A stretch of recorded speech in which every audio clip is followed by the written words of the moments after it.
नमस्कार दोस्तों, मैं राहुल आप सभी का मंथन क्लासेस यूट्यूब चैनल पर स्वागत करता हूं। आज हम लोग 17 से 22 अगस्त 2020 तक घटित प्रमुख राष्ट्रीय घटनाक्रमों को देखेंगे। वीडियो शुरू करने से पहले हम आइए देखते हैं आज की घटनाओं की सूची। किन किन घटनाओं पे हम यहाँ पर चर्चा करेंगे उनमें प्रमुख हैं कृषि मेघ, केबीसी एएलयू नेट और ऑनलाइन प्रत्यायन प्रणाली को जारी किया गया है। परियोजना निर्माणश्री इजाई नदी पुल इनोवेशन चैलेंज फंड 2020, राष्ट्रीय सार्वजनिक खरीद सम्मेलन, इंडिया हेल्थ केयर सप्ताह, ARIIA 2020 रेटिंग जारी की गई है। धन्वंतरी रथ, स्वदेशी माइक्रो प्रोसेसर चैलेंज, अटल टनल, स्वास्थ्य पोर्टल और आलेख ई न्यूज़ लेटर और गोल कैंपा फंड, राष्ट्रीय भर्ती agency, AINTT, ASEAN India network of think tanks तथा हरित पथ के विषय में आज हम लोग देखेंगे। जो प्रमुख साप्ताहिक घटनाएं थी 17 से 22 अगस्त 2022 के मध्य। देखते हैं, हमारी पहली खबर थी कृषि मेघ, केबीसी एएलयू नेट और ऑनलाइन प्रत्यायन प्रणाली थी यह। तो यहाँ पर हम देखते हैं कि डिजिटल इंडिया पहल के तर्ज पर उच्च कृषि शैक्षिक संस्थानों में केबीसी एएलयू नेट कृषि विश्वविद्यालय छात्र पूर्व छात्र नेटवर्क, कृषि विश्वविद्यालय पूर्व छात्र नेटवर्क और ऑनलाइन प्रत्यायन प्रणाली का प्रारंभ किया गया है। कृषि मेघ जो यहाँ पर है वह है national agriculture research and education system cloud infrastructure and services का शुभारंभ किया गया। प्रमुख बिंदु क्या है? तो उद्घाटन किसने किया है? तो केंद्रीय कृषि और किसान कल्याण मंत्री नरेंद्र सिंह तोमर के द्वारा इनका उद्घाटन किया गया है। इसकी स्थापना कृषि मेघ या केबीसी एएलयू नेट और जो ऑनलाइन प्रत्यायन प्रणाली है इसकी स्थापना जो है national agriculture higher education project के तहत की गई है। इसका वित्त पोषण भारत सरकार और विश्व बैंक के द्वारा किया जाएगा। यह बहुत ही महत्वपूर्ण है, ध्यान रखिएगा। आपसे पूछा जा सकता है कि कृषि मेघ या national agriculture research and education system cloud infrastructure and services का वित्त पोषण किसके द्वारा किया गया है? तो वह विश्व बैंक के द्वारा किया गया है। इसके बाद है कृषि मेघ, जो हमारा यह क्लाउड इंफ्रास्ट्रक्चर और सर्विसेज है, इसका जो मुख्य उद्देश्य है वह क्या होगा? तो सरकार के प्रमुख अनुसंधान निकाय ICAR Indian council of agriculture research के डेटा की सुरक्षा करना है। यानी ICAR में जो भी डेटा होगी उसकी रक्षा करने का दायित्व होगा कृषि मेघ का। आगे देखते हैं परियोजना निर्माणश्री। तो प्रमुख बिंदु क्या है? इसका आयोजक कौन है इस परियोजना का? तो यूरोपीय संघ के द्वारा भारत में एक नवीन प्रकार की परियोजना निर्माणश्री का आयोजन किया जाना है। इसका उद्देश्य क्या है? तो आवास निर्माण के क्षेत्र में महिलाओं के कौशल विकास को बढ़ावा देने के लिए इस परियोजना का आयोजन किया जाएगा। परियोजना मुख्यतः महाराष्ट्र के बीड और उस्मानाबाद जिलों तथा ओडिशा के ढेंकनाल और जाजपुर जिलों में लागू की जाएगी। यह बहुत ही महत्वपूर्ण है।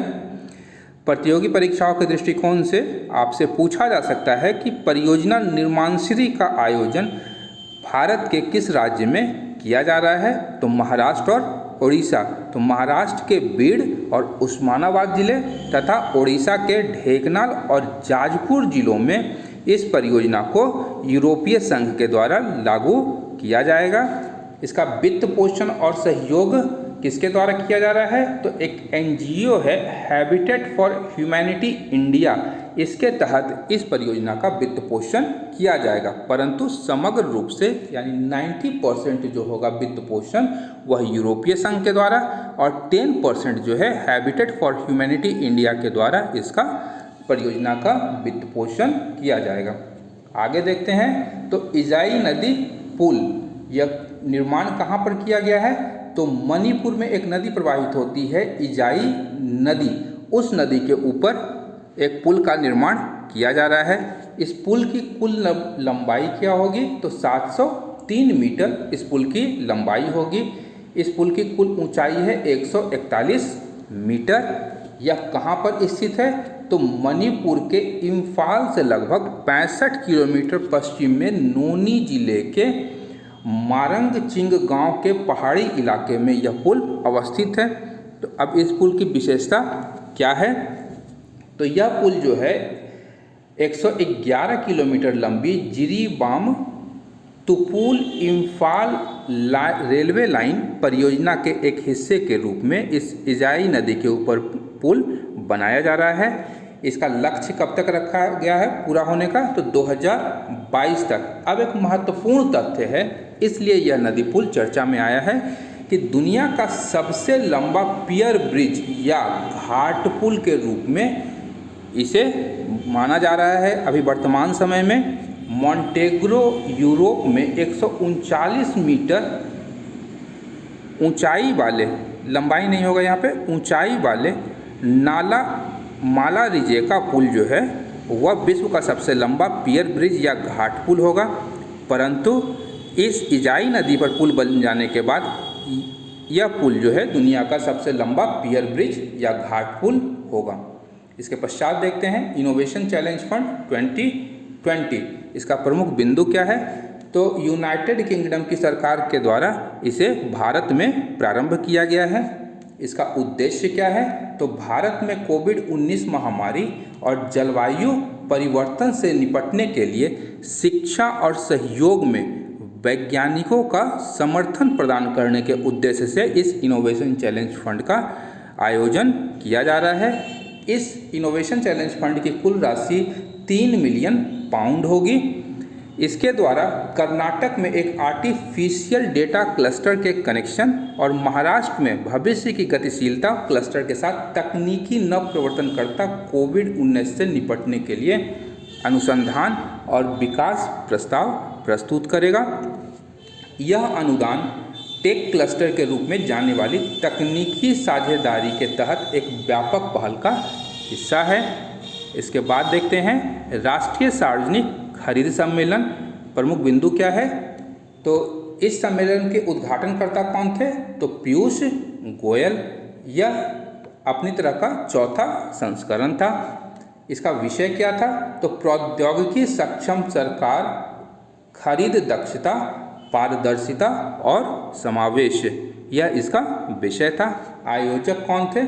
तो CII हाइब्स डिजिटल प्लेटफॉर्म के माध्यम से गवर्नमेंट ई-मार्केट प्लस के द्वारा इसका आयोजन किया गया था। इसमें सहयोग भारतीय उद्योग परिसंघ या CII ने दिया था। आगे देखते हैं इंडिया हेल्थ केयर सप्ताह 17 से 21 अगस्त 2020 के मध्य मनाया गया।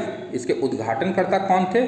तो केंद्रीय स्वास्थ्य और परिवार कल्याण मंत्री डॉक्टर हर्षवर्धन के द्वारा इसका उद्घाटन किया गया था। इसका विषय क्या था?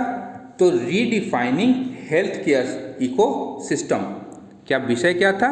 कि redefining health care ecosystem India health care सप्ताह का मुख्य विषय था। इस सप्ताह की शुरुआत किसके द्वारा की गई थी?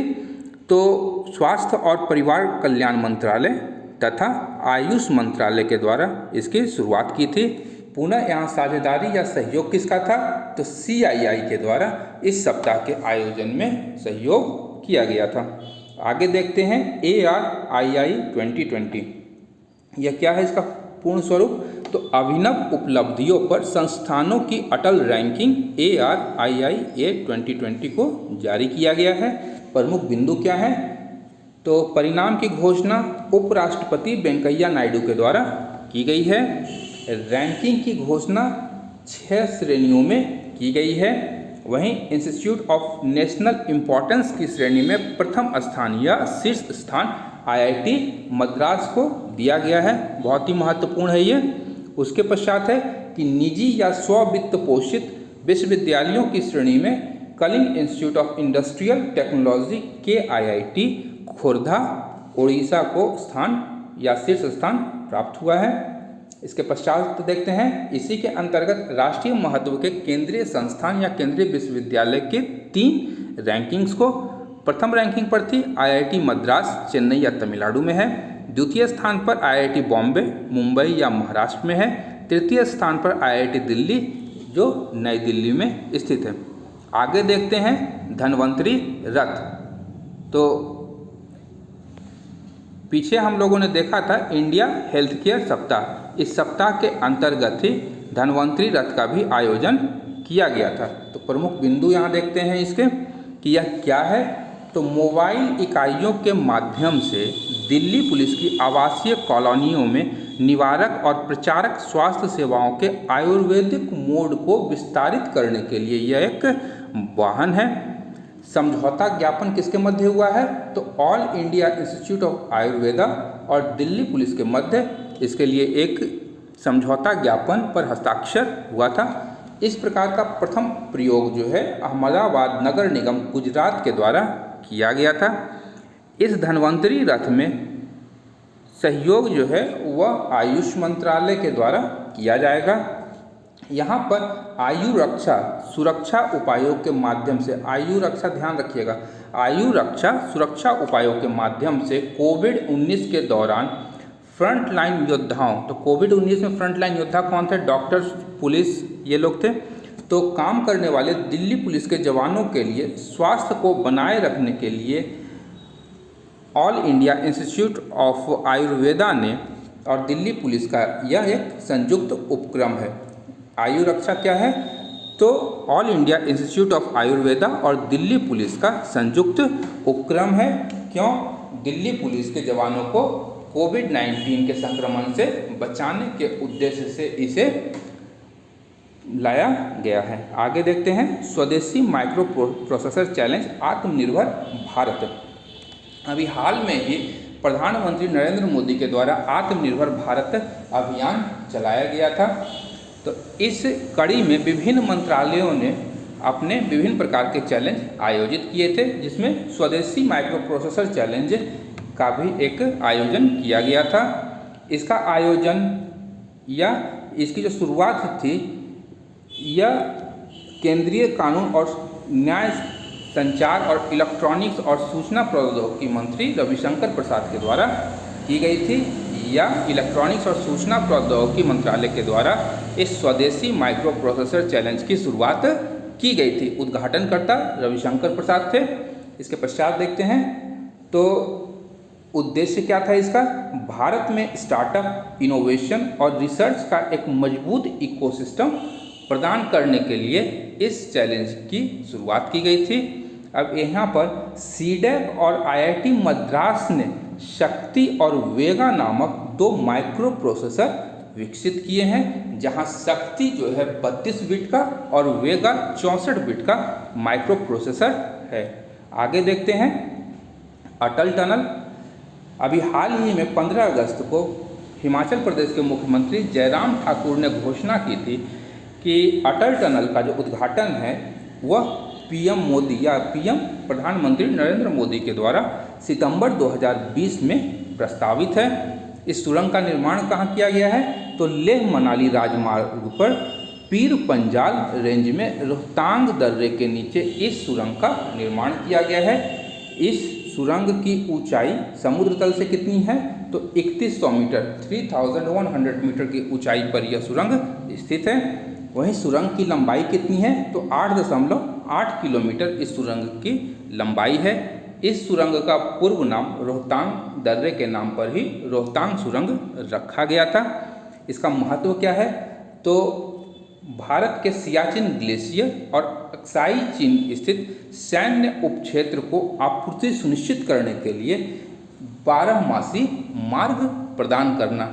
यद्यपि मालूम होना चाहिए कि इतनी ऊंचाई पर इस लेह मनाली राजमार्ग के 45 से ज़्यादा भागों पर हिमस्खलन का खतरा हमेशा, हिमस्खलन या भूमि स्खलन का खतरा हमेशा बना रहता है, जिसके कारण आवाजाही या राजमार्ग में व्यवधान उत्पन्न होता है। तो तो इससे कम करने के लिए, इससे बचने के लिए इस सुरंग का निर्माण किया गया है। आगे देखते हैं कि अटल टनल का सर्वप्रथम प्रस्ताव कब लाया गया था, तो 1860 ईस्वी में मोरावियन मिशन के द्वारा इसका प्रथम बार प्रस्ताव रखा गया था। यह जो सुरंग है मनाली और लेह के मध्य की दूरी को 46 किलोमीटर कम करेगी। इसके बाद देखते हैं केलोंग रेलवे स्टेशन, यह लेह मनाली राजमार्ग पर ही स्थित है तथा यह भारत का पहला सुरंग रेलवे स्टेशन है। यह बहुत ही महत्वपूर्ण है और आप लोगों से पूछा जाएगा कि भारत का पहला रेलवे सुरंग स्टेशन कहाँ स्थित है या किस राजमार्ग पर स्थित है, तो लेह मनाली राजमार्ग पर स्थित है। उसका नाम क्या है, तो केलोंग रेलवे स्टेशन। वहीं रोहतांग दर्रा जो है हिमाचल प्रदेश के कुल्लू घाटी और लाहौल और स्पीति की घाटियों को आपस में जोड़ता है। यह भी महत्वपूर्ण प्रश्न है। इसके बाद है कि यह जो रोहतांग दर्रा है वह चिनाब और ब्यास नदियों के बीच के जल क्षेत्र में स्थित है। इसके पश्चात देखते हैं स्वास्थ्य पोर्टल और आलेख ई न्यूज़ लेटर तथा गोल को। तो स्वास्थ्य पोर्टल, इन सारे पोर्टल्स को या पोर्टल, न्यूज़ लेटर और गोल को आदिवासी मंत्रालय के द्वारा प्रारंभ किया गया है। देखते हैं पहले स्वास्थ्य पोर्टल को। तो यह जनजातीय स्वास्थ्य और पोषण पोर्टल के रूप में इसे लॉन्च किया गया है। इसका उद्देश्य क्या है, तो भारत में जनजातीय आबादी के स्वास्थ्य और पोषण से संबंधित विभिन्न जानकारी, अनुसंधान अध्ययनों, नवीन प्रथाओं, केस अध्ययनों तथा सर्वोत्तम प्रथाओं के विषय में यह जानकारी एकत्र कर एक एकीकृत स्रोत के रूप में कार्य करेगा। वही देखते हैं आलेख ई न्यूज़ लेटर। तो जनजातीय स्वास्थ्य और पोषण ई न्यूज़ लेटर है। ये आवृत्ति कितनी होगी, तो यह तिमाही आधार पर यह ई न्यूज़ लेटर को प्रकाशित किया जाएगा। इसका उद्देश्य क्या है, तो आदिवासी लोगों के स्वास्थ्य और पोषण में सुधार के लिए विभिन्न हितधारकों के कार्यों का प्रदर्शन करना, यानी कि किस प्रकार के कार्य किए जा रहे हैं उससे आदिवासी लोगों को सूचित करना। इसके पश्चात देखते हैं गोल। गोल का पूर्ण रूप जो है वह गोइंग ऑनलाइन एज लीडर्स। इसके भारत सरकार के आदिवासी मंत्रालय के द्वारा प्रारंभ किया गया था। तो इस अभियान को प्रारंभ करने के लिए फेसबुक ने अपना सहयोग दिया था। साथ ही साथ इसमें नीति आयोग का भी सहयोग है। इस कार्यक्रम का उद्देश्य क्या है, गोल कार्यक्रम का उद्देश्य है देश के 5000 आदिवासी युवाओं को मेंटरिंग देना तथा उन्हें अपने समुदायों में युवा नेता बनने में सक्षम बनाना इस गोल का मुख्य उद्देश्य है। इसे अक्टूबर 2019 में लॉन्च किया गया था। परियोजना का लक्ष्य क्या है, एक लक्ष्य यह भी है कि यह लैंगिक अंतराल को समाप्त करना, यानी आदिवासी समुदायों के अंतर्गत जो लैंगिक अंतराल विद्यमान है उसे समाप्त करने का लक्ष्य भी इस परियोजना के अंतर्गत रखा गया था। आगे देखते हैं कैंपा फंड। खबर क्या थी इसकी, तो 18 अगस्त 2020 को केंद्रीय मंत्री प्रकाश जावड़ेकर ने घोषणा की है कि कैंपा फंड का उपयोग केवल वृक्षारोपण पहल और वनीकरण के लिए किया जाएगा। यानी कैंपा फंड का जो उपयोग होगा वह केवल वृक्षारोपण पहल, यानी वह वृक्षारोपण कहीं भी हो, शहर में हो, गांव में हो या वन में हो, तो इस वृक्षारोपण पहल और वनीकरण के लिए कैंपा फंड का उपयोग किया जाएगा। देखते हैं कैंपा फंड को। तो इसका पूर्ण स्वरूप क्या है, compensatory afforestation fund management and planning authority. Compensatory afforestation fund management and planning authority Campa का पूर्ण स्वरूप है। क्या है, तो गैर वन उपज जैसे खनन, बांध का निर्माण और अन्य विकासात्मक गतिविधियों के लिए वन भूमि को परिवर्तित किया जाता है। यद्यपि हम जानते हैं कि खनन कहाँ होगा, तो जंगलों में खनन का कार्य किया जाता है मुख्यतः। इसके पश्चात यदि बांध का निर्माण हो रहा है तो बांध के निर्माण के कारण जो भूभाग अधिग्रहित की जाती है या जहाँ जो क्षेत्र जलमग्न होता है, यदि वहाँ पे वन है या वनों के अंदर या जंगलों के अंदर विभिन्न प्रकार के विकासात्मक गतिविधियों को चलाया जा रहा है, तो उसके लिए वन भूमि को परिवर्तित किया जाता है। तो इसके द्वारा डेवलपर्स के द्वारा कि वन भूमि को नष्ट करने के लिए, यदि डेवलपर्स वन भूमि को नष्ट कर रहे हैं तो उनके लिए भुगतान की गई राशि को कॉम्पेंसेटरी एनफोर्समेंट फंड कहा जाता है। Compensatory enforcement fund. तो अगर वो कोई भी डेवलपर्स वन भूमि को नष्ट करने के लिए जितनी राशि प्राधिकरण को सौंपता है वह कैंपा फंड्स के अंतर्गत उसे रखा जाता है। अब आगे देखते हैं, कैंपा फंड की स्थापना का जो आदेश था वह सुप्रीम कोर्ट के द्वारा 2021 में दिया गया था। इसकी स्थापना 2006 में कैंपा अधिनियम के द्वारा की गई थी। इसके तहत निधि का जो उपयोग होगा वह क्षतिपूरक वनीकरण यानी विकासात्मक गतिविधियों के द्वारा क्षति हुए वनों की पुनर्प्राप्ति के लिए, क्षतिपूरक वनीकरण के लिए, जंगल का शुद्ध वर्तमान मूल्य तथा अन्य परियोजना विशिष्ट भुगतान करने के लिए। जंगल का जो शुद्ध वर्तमान मूल्य था, यदि उसमें कोई ह्रास होता है तो उसे पुनः भुगतान करने के लिए इसका उपयोग किया जाएगा। इस राशि का जो वितरण है वो 90% धन राज्यों को और 10% केंद्र सरकार अपने पास जमा रखती है। यहाँ एक तथ्य है कि SDG के अंतर्गत 2030 तक भारत का लक्ष्य कितना था, तो 2.5 से 3 बिलियन टन कार्बन सिंक बनाने का लक्ष्य भारत सरकार ने रखा था। इसके पश्चात देखते हैं राष्ट्रीय भर्ती एजेंसी। तो 19 अगस्त 2020 को केंद्रीय मंत्रिमंडल द्वारा राष्ट्रीय भर्ती एजेंसी के स्थापना की मंजूरी दी गई। इसका कार्य क्या होगा, तो सार्वजनिक क्षेत्र के बैंकों और सरकारी नौकरियों में विशेषकर गैर राजपत्रित पदों के लिए एक सामान्य पात्रता परीक्षा आयोजित करेगा। यह इसकी वैधता क्या होगी, तो CET का जो स्कोर होगा वह 3 साल के लिए किसी भी परीक्षार्थी के लिए वह वैध होगा। राष्ट्रीय भर्ती एजेंसी का जो प्रस्ताव है केंद्रीय बजट 2020 और 2021 के अंत में दिया गया था।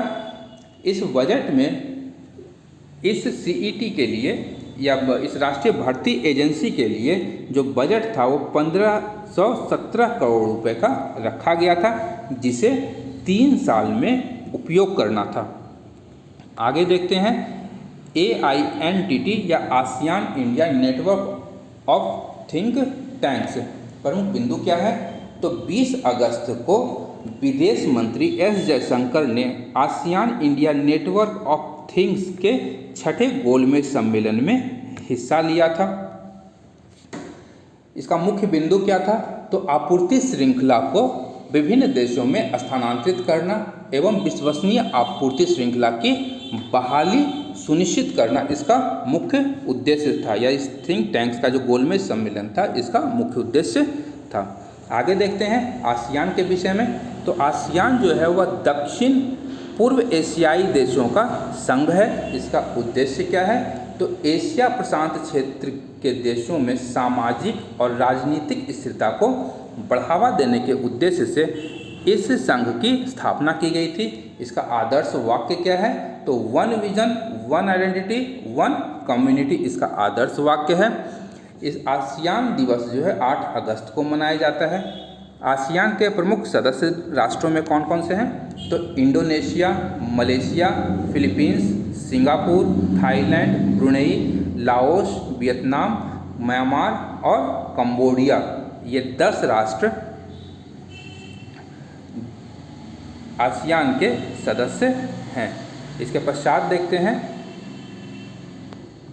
हरित पथ। हरित पथ क्या है, तो हरित पथ जो है national highway authority of India NHAI द्वारा लॉन्च किया गया एक मोबाइल एप्लीकेशन है। इसका उद्देश्य क्या है, तो पौधों को इस एप्लीकेशन के माध्यम से जियो टैग किया जाएगा, जिससे पौधों के विकास, उनके स्थान, प्रजातियों के विवरण की निगरानी और व्यक्तिगत वृक्षारोपण परियोजना द्वारा किए गए लक्ष्यों और उपलब्धियों को बनाए रखा जाएगा।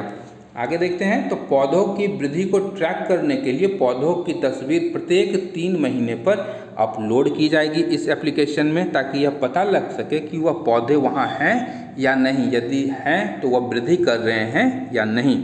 इसके पश्चात है कि पौधों के अस्तित्व को सुनिश्चित करने के लिए 1.5 मीटर की न्यूनतम ऊंचाई पर जोर दिया गया है। इस हरित पथ एप्लीकेशन मोबाइल एप्लीकेशन का जो महत्व है, देश में हरित राजमार्गों के निर्माण की सुविधा होगी।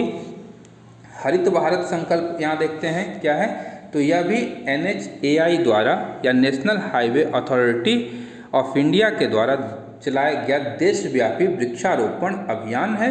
इसका उद्देश्य क्या है, तो पर्यावरण संरक्षण और स्थिरता को बढ़ावा देना। इसका लक्ष्य क्या है, राष्ट्रीय राजमार्ग के साथ 25 दिनों में लगभग 25 लाख पौधे लगाए गए इस अभियान के दौरान। वहीं 1 वर्ष के भीतर इस अभियान के तहत 35 करोड़ वृक्ष लगाए जाने का लक्ष्य रखा गया है। इसके पश्चात आज का हमारा यह वीडियो यहीं समाप्त होता है। यदि आपको हमारा यह प्रयास पसंद आ रहा है तो हमारे इस चैनल को लाइक करें, सब्सक्राइब करें, साथ ही साथ शेयर करें। मिलते हैं फिर एक नए वीडियो के साथ में, तब तक के लिए धन्यवाद। मैं राहुल टीम मंथन की ओर से।